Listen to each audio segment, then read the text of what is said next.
ក្នុងការរៀនវិបាកប៉ុន្តែខ្ញុំជារៀនរាល់ថ្ងៃហើយចឹងហើយក៏សូមពិបាកមិនថងថាដូចជំនឿទៅដំបងឡើយបើកមកវាមានណាមេរៀនរបស់គ្រូពីដើមមកគឺមានស្រាក់ហើយខ្ញុំជួយជាអ្នកកាក់ហ្នឹងប៉ុន្តែយើងក្នុងយើងជាអ្នកធ្លាប់រៀនកខរៀនទៅយល់រៀនទៅឆាប់បានណាកខហ្នឹងទៅកាក់អញ្ចឹងគ្រូបាទហើយពីមុនអត់រៀនអាហ្នឹងទេគិតថាវាថារៀនបើកគាត់វីដេអូទី1បើកគាត់ដល់តែចូលរៀនហ្នឹងភាសាយើងមិនអានចេញភាសាភ្លាមណាគ្រូអានអត់ចេញទេពាក្យដំបងហ្នឹងភាសាដល់សញ្ញាអានចេញភាសាវេទនាសញ្ញាវាដូចជួយជាអ្នកយើងដូចខ្មែរតែភាសានេះអានអត់ចេញទៅសួរទៅសួរគេសួរគ្រូជិនហ្នឹងហើយក៏ធ្លាប់ឮគ្រូសូតាមคลิปហ្នឹងក៏អានតាមគ្រូមកដេញរហូតដល់តែចឹងបានបែរទៅមើលរៀនស្រាក់ហ្នឹងវិញរៀនជួយជាអ្នកហ្នឹងវិញកាក់ហ្នឹងបូកជាមួយនឹងស្រាក់អាអ៊ីអ៊ីអ៊ូអ៊ូអ៊ីអោហ្នឹងមកក៏អាចបូកអានចេះអាននៅភាសាបាលីហើយមេរៀនមកលោកគ្រូបើយើងអានជាភាសាខ្មែរអូខេខ្ញុំជឿថាបងប្អូនយើងអានបានគ្រប់គ្នាចំពោះអ្នកចេះអក្សរតែនៅពេលដែលអានទៅដល់ភាសាបាលីបើអត់បានរៀនពីថ្នាក់ក្រោមហ្នឹងទេពីជួយជាអ្នកពីស្រាក់ដែលលោកគ្រូរៀបរាប់ឲ្យហ្នឹងទេគឺអានអត់ចេញទេលោកបាទនឹងពិបាកធំហ្នឹងសូមលើកតិចនោះហើយកន្លែងភាសាហ្នឹងការខ្ញុំចេះដំបងខ្ញុំផ្ញើតារាងហ្នឹងឲ្យរីមើលចាប់គេទៅ download ពី YouTube ហ្នឹងចាប់គេមានដាក់ភាសាអញ្ចឹងអានេះអាពាក្យត្រឹមត្រូវនេះមានរៀនពីអាពាក្យហ្នឹងគេខុសពាក្យភាសាពាក្យគេត្រូវចឹងហើយបានខ្ញុំតែងតែចំណាំថាចេះយើងចេះមិនដល់ហើយយើងថាគេខុសប្រហែលជាអាចនឹង 4-5 ករណីលោកពីមុនមកហ្នឹងហើយអានេះរៀនឲ្យរៀននេះទៅណាខ្ញុំឲ្យខុសផ្លូវគឺថាអ្វីដែលខ្ញុំរៀននេះជាលក្ខណៈចរិតរបស់ខ្ញុំឯងបើថាខ្ញុំស្ដាប់គ្រូណាឬថាស្ដាប់ទៅយល់ហើយខ្ញុំប្រឹងស្ដាប់តែគ្រូហ្នឹងឯងអត់តាណាទេអញ្ចឹងបានជាមានចិត្តមួយគាត់ថាចេះចូលលោកគ្រូគាត់ដាក់មេរៀនអញ្ចឹងយើងចូលលោកគ្រូមិនតែមានប្រសាសន៍ថាកុំទុកចិត្តបទជនហើយខ្ញុំបទជនទេដល់យើងគិតថាលោកគ្រូរៀបចំមេរៀនឲ្យល្អហើយយើងរៀនទៅយើងយល់ហើយយើងខ្ញុំគិតថាល្អអ្នកខ្ញុំឯងអ្នកផ្សេងមិនល្អអានេះរបស់បុគ្គលទេដល់អញ្ចឹងទៅថាលោកថ្ងៃណាមួយលោកគ្រូគាត់ប្រែប្រួលទៅដាក់កលុកខាងមុខទៅខ្ញុំចាប់លោកឲ្យទៅដើរជាមួយផ្លូវលោកគ្រូសានជាតិដល់ផ្លូវស្អាត highway មកអញ្ចឹងពូទៅបើថ្ងៃណាមួយលោកគ្រូដាក់កលុកទៅខ្ញុំមិនបាក់កងាប់ហ្នឹងព្រោះធ្លាប់បាក់កមែនអញ្ចឹងដល់ខ្ញុំមានបទពិសោធន៍ជីវិតដែរឃើញហើយអរគុណណាហ្នឹងដល់អញ្ចឹងទៅពងចឹងទៅណាទៅពីវយើងដល់អញ្ចឹងក៏គិតក៏បើកបិដកមើលបើកបិដកហ្នឹងមិនចេះមើលទេតាមពិតទៅគ្រាន់តែបើកមើលហ្នឹងនិយាយទៅគ្រាន់តែបើកសភៅមើលហ្នឹងអត់ចេះបើកដែរលោកឃើញអត់ចេះបើកនឹងមើលពីណាទៅណាហើយសភៅច្រើនទៀតដល់ពេលអញ្ចឹងក៏បើកមើលដូចជាបិដក52ហ្នឹងខ្ញុំបើកមុនគេបើកក្នុង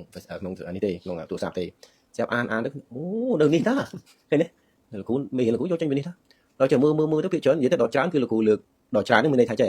ដល់ច្រើនមានកន្លែងខ្លះលោកគ្រូឧទាហរណ៍លើកំណត់របស់លោកគ្រូកន្លែងខ្លះដល់ច្រើនគឺនៅក្នុងបិដកទាំងអស់ហើយដល់ពេលមកដល់រៀនសតបឋានទៀតឆៃក្នុងបិដកទៅឃើញសុតហ្មងអូលោកគ្រូ copy យកពីនេះតាអញ្ចឹងណាដល់ខ្ញុំឃើញហ្នឹងលោកគ្រូតែមិនបងកាលពីដឹងថាលោកគ្រូយកពីអាហ្នឹងមិនមែនថាលោកគ្រូនឹងបកកែទេលោកគ្រូមានបកកែទេយកពីគេអញ្ចឹងណាមានបកកែយកពីគេដល់ពេលត្រេះរៀបចាស់ណាតែបិដកកំពីដើមចុះលោកគ្រូយកមកឲ្យកែខៃជារបស់គាត់ហើយចុះដល់ពេលគេសួរដេញដល់គាត់មានអីឆ្លើយថាយកមកពីណានេះខ្ញុំយកមកបិដកដល់យើងទៅបណ្ឌិតបិដកវាខុសជាមួយអ្វីរបស់លោកគ្រូដល់អញ្ចឹងអូលោកគ្រូឆ្លាតអញ្ចឹងគេសួរដេញយ៉ាងណាលោកគ្រូអត់តល់ទេគឺបិដកមែនទេគ្រូអញ្ចឹងអត់ទេដល់ពេលអញ្ចឹងហើយក៏រៀនទៅវាចេះតែចាស់ស្លាទៅអញ្ចឹងហើយអញ្ចឹងហើយបាននឹងចង់លើករឿងភាសាបន្តិចហើយអ្វីដែលគោលបំណងចង់និយាយនេះចង់ថាពេលខ្លះយើងចេះអត់ដល់តែយើងថាគេខុសអាហ្នឹងគឺពិបាកមែនតើហើយចេះមិនដល់ឲ្យថាគេខុសតែអញ្ចឹងយើងហើយខឹងមែនតើលោកពេលហ្នឹងចិត្តអានេះអាផ្លូវល្អនេះត្រង់ភ្លឹងនេះរៀននេះមិនទេទៅសើចណានោះភាសាណាទៅស្អីយ៉ាងហ្នឹងមានភាសាហើយឲ្យវានេះទេខ្ញុំញ៉ាំនេះមាននេះខ្ញុំរៀនហ្នឹងតែវាខុសផ្លូវយើងមិនចេះយើងថាវាខុសតែខុសក៏អស់គ្នាបាទចាំលើដឹងភាសាភាសាលើមិនដឹងបងសួរលើហើយអញ្ចឹងបើមានអត្តន័យយ៉ាងណានោះលោកគ្រូជួយពេញបន្ថែមផងព្រោះតាក់ទងមួយអត្តន័យនៃបាលីនោះគឺខ្ញុំអត់ចេះទេបាទអញ្ចឹងសង្ឃឹមថាលោកគ្រូបែកបាលីឆាប់ហើយក៏សង្ឃឹមថាខ្ញុំប្រឹងរៀនតែអត់សង្ឃឹមថាចេះព្រោះអីខ្ញុំនិយាយទៅអត់សង្ឃឹមលោកគ្រូនិយាយការពិតជីវិតខ្ញុំគឺខ្ញុំអ្នករៀនអន់ជាងគេដូចចំបីតែខ្ញុំរៀនពេលនឹងដល់មិនសង្ឃឹមថាបានសញ្ញាបត្រថ្នាក់វិជ្ជាបណ្ឌិតទេព្រោះយើងខ្សោយការរៀននឹងមិនបកកែទេហើយពធនេះក៏មិនបកកែអីដែរហើយបើបាលីនេះសូនមកអញ្ចឹងសង្ឃឹមថាលោកគ្រូបើកហើយសង្ឃឹមថាខ្ញុំរៀនតែមិនសង្ឃឹមថាចេះអញ្ចឹងមើលលោកគ្រូដាក់ភាសាមកជាធម្មសូមនមស្ការគុណការទាំង3ដោយសេចក្តីគោរពនមស្ការកណ្ណាគ្រប់អង្គដែលទស្សនាគោរពជម្រាបសួរពុទ្ធបរិស័ទទាំងអស់ហើយគោរពអានបងទាំងពីរបាទតែឃើញរឿងបាលីវាជាផ្នែកសំខាន់មួយបាទពុទ្ធវចនៈដែលមិនក្រៀកចេញពីសភាពដើមគឺដោយសារមានបាលីហ្នឹងហើយបើសិនជាចេះតែចម្លងតគ្នាតាមភាសាផ្សេងពីភាសាបាលីខ្ញុំគិតថាខូចអស់ពីព្រោះបាលីមួយម៉ាត់ហ្នឹងគឺបង្កប់ដោយបង្កប់ដោយធាតុផ្សំអត់មានភាសាណាដូចភាសាបាលីទេអង់គ្លេសក៏ដោយប្រាំងក៏ដោយពេលអីមួយហ្នឹងគឺប្រែមិនវាអញ្ចឹងឯង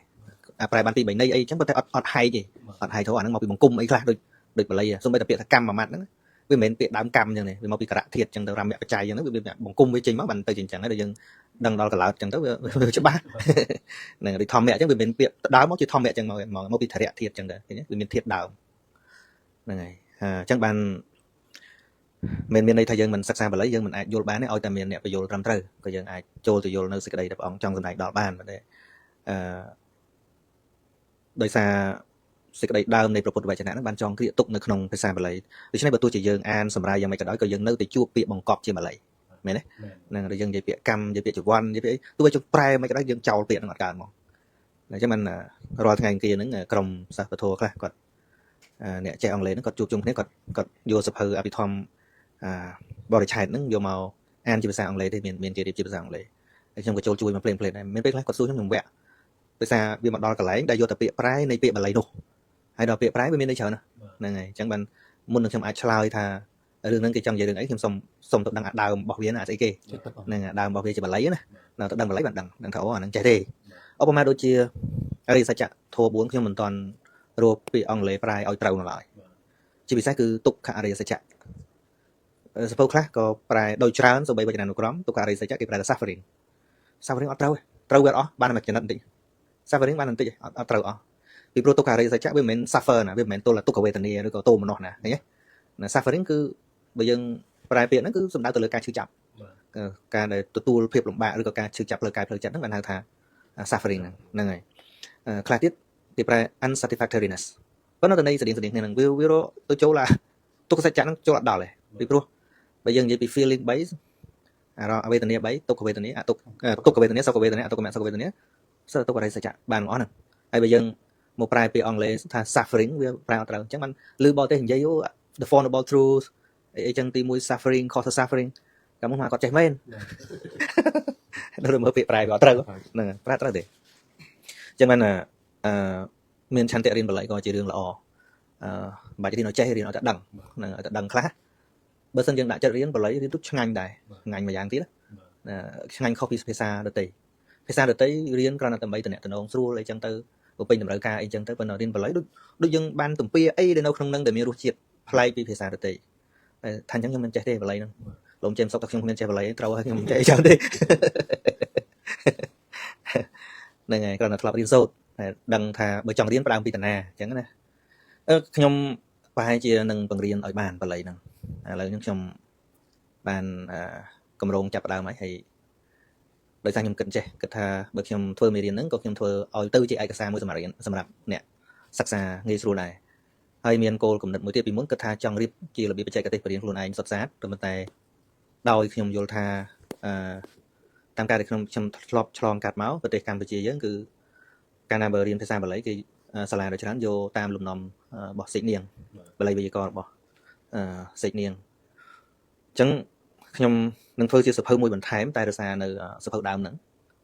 ប៉ុន្តែខ្ញុំឧទាហរណ៍ថាមួយផ្នែកមួយវគ្គអញ្ចឹងខ្ញុំយកអាហ្នឹងទាំងអស់ដើម្បីឲ្យវាដូចសភៅហ្នឹងនៅពេលដែលរៀនសូត្រហ្នឹងគឺថាសាលាពុទ្ធិកក៏លោកអាចរៀនបានដែរអញ្ចឹងជា